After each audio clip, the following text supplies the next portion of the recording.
So Google search was a very simple multi-sided market, just two sides. There were users and there were payers.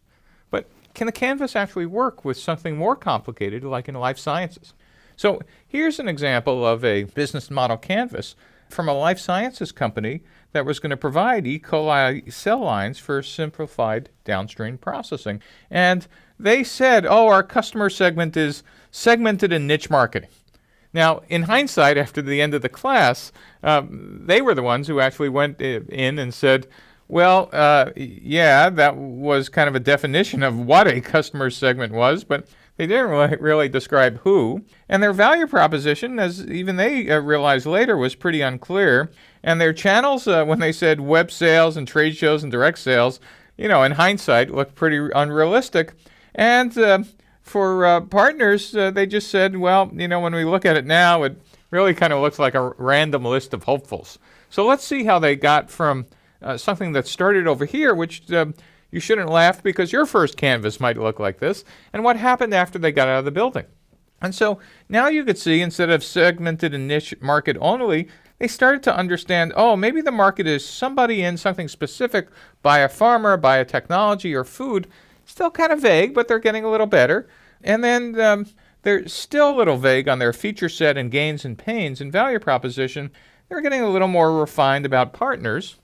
And then as they went down, they kind of understood, oh, we understand what a value proposition is. It's not like what our technology is. It's what gain and pain we're providing. So simplify protein purification, increase yield, increase throughput, decrease cost. Now we're making a lot more sense.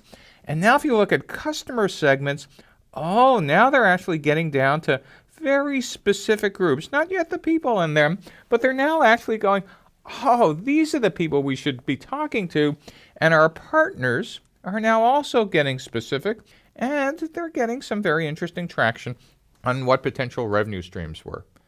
And if we look at their next rev, the things in red are the changes. So now they're looking at industrial enzyme manufacturers, and their key activities are R&D and production support is their next change. And then finally, they now kind of verified, yep, these look like our customer segments. Here's our customer relationships. More than likely, we'll make money from royalties and commercial licensing, etc. And so you can see multiple customer segments, multiple value props, multiple revenue streams.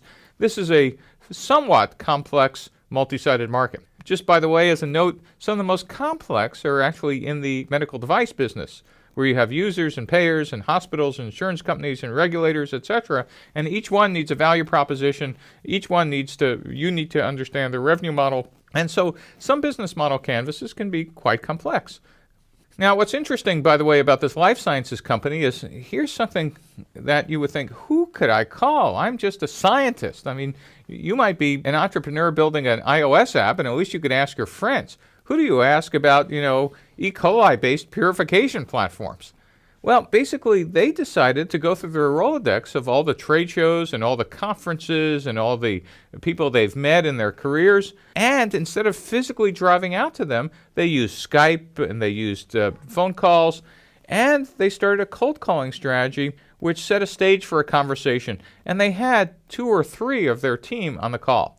So they would send a message to contact. They'd set an appointment. They'd send out a short summary electronically. They'd have a conversation and follow-up.